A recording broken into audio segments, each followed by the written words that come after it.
Welcome back to our deep dive series. Today we're revisiting Aldous Huxley and specifically digging into this really powerful idea. You are already what you're searching for. This came up brilliantly on the Vincent Crown podcast, and actually our discussion today is adapted from Vincent Crown's Spanish podcast, Tiempo y Atención, bringing those insights into English. It's a great angle. And what Vincent Crown really highlights is how Huxley wasn't just, a novelist or a social commentator. Right. He was aiming for something else, almost like a spiritual awakener. Yeah. Trying to grasp that unity behind everything. Absolutely. And you think about his family. I mean, talk about intellectual heavyweights. Seriously. Yeah. His grandfather, Thomas Huxley, Darwin's bulldog, his brother Julian, a famous biologist, science was in his blood, you could say. You'd think you'd just follow that path, wouldn't you? Pure reason, academic achievement. But that's what's so interesting. He sort of veered off. Yeah. He felt this need to explore beyond pure reason into perception itself, into consciousness, maybe even towards the absolute. Yeah, real departure. Definitely. Away from just the material. And you see it in his writing. Early on, you get Brave New World, that incredibly sharp critique of how society can control us. Classic. But later, his focus shifted inward, didn't it?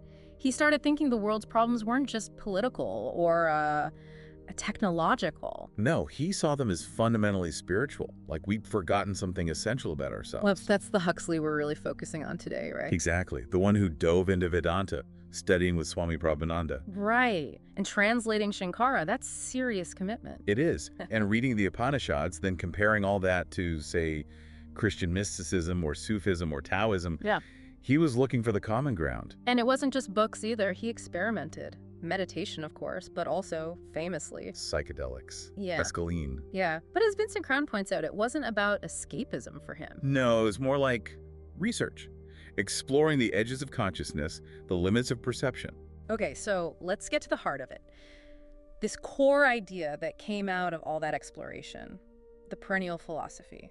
What's the essence of that? Well, the core idea, and it's pretty profound, is that beneath all the different religions and spiritual paths across history and cultures, there's a single universal intuition, a shared wisdom.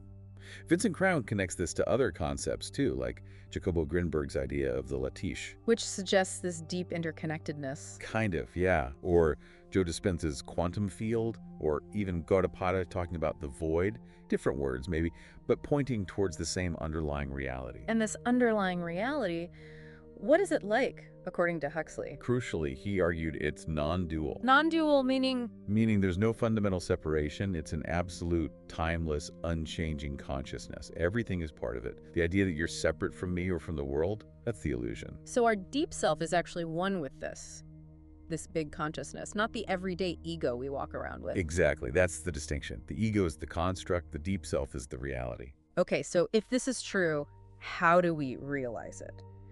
It wasn't just an intellectual theory for Huxley, was it? Oh, definitely not.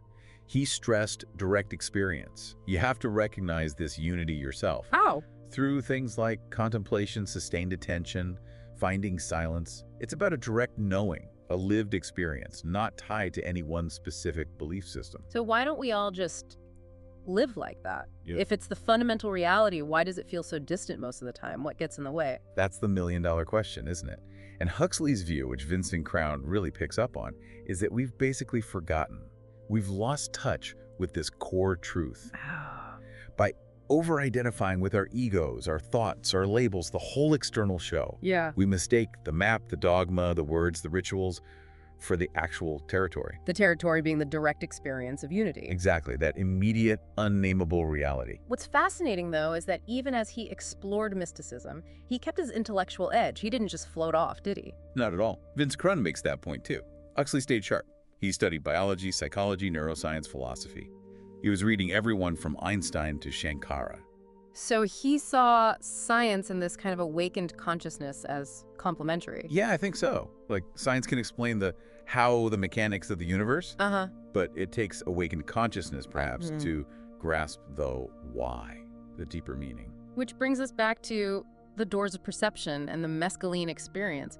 What was the insight there about this unity? Well, the key thing wasn't drugs are great.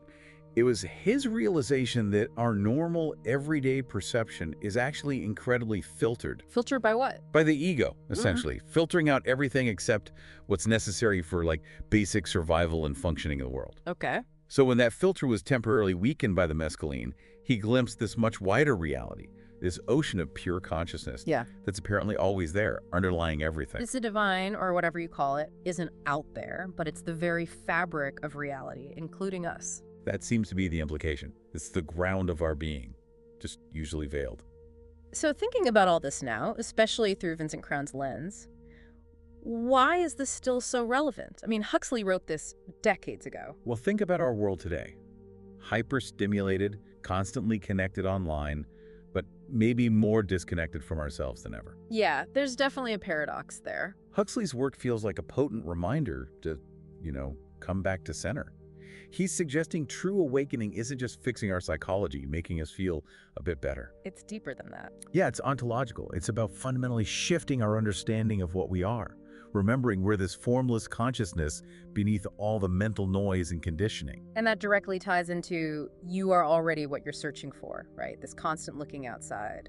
Exactly. Vincent Crown really nails this critique, our tendency to endlessly search for answers externally. In books, gurus, new ideas. Yeah, what he calls ars combinatoria, always mixing and matching ideas from mysticism, quantum physics, whatever's current, which can be fun intellectually. But it can also become a sophisticated way of avoiding the simple truth, that what we're looking for is already here. The search itself becomes the distraction. So the endless questioning, which feels productive, can actually become just more noise, preventing us from seeing what's right in front of us. Precisely. At some point, the analysis has to stop, doesn't it? You have to just be. Which is why silence is so important, something Vincent Crown also emphasizes. Creating that space, internally and externally. Yeah, quieting the chatter. Otherwise, how can you possibly perceive that deeper reality Huxley was talking about? And it's not just about our individual minds, is it? Huxley seemed critical of systems too, even ones meant to liberate. That's a really important point. Yeah, even the best systems, religious, philosophical, political, can become new kinds of prisons if we haven't fundamentally changed. Like adopting a new set of beliefs, but still operating from the same old egoic consciousness. Exactly. You're just swapping cages, maybe, without finding real freedom. Vincent Crown also brought up the sheer speed of technological change today. How does Huxley's message fit with that? It feels incredibly prescient, doesn't it? The pace of scientific and tech evolution now is staggering. It often feels like it's outrunning our ability to consciously integrate it. We create these world-changing things, but do we really understand their deeper impact or our relationship to them? Right. We feel like both the creators and sometimes the subproducts of it all, caught in the momentum. And this ties into that constant drive to do something, to achieve, to fix the external world. Absolutely. That ingrained human habit, always needing a purpose, often leading to competition, striving for power or validation, it can completely obscure inner peace. We focus so much on fixing the out there without addressing the lack of awareness in here, which Huxley might say is the real root of the problem. Vincent Crown even asks that interesting question about seeking knowledge from the other side, beyond the material, but doing it without trying to gain something, without an agenda to control, just seeking to recognize what is.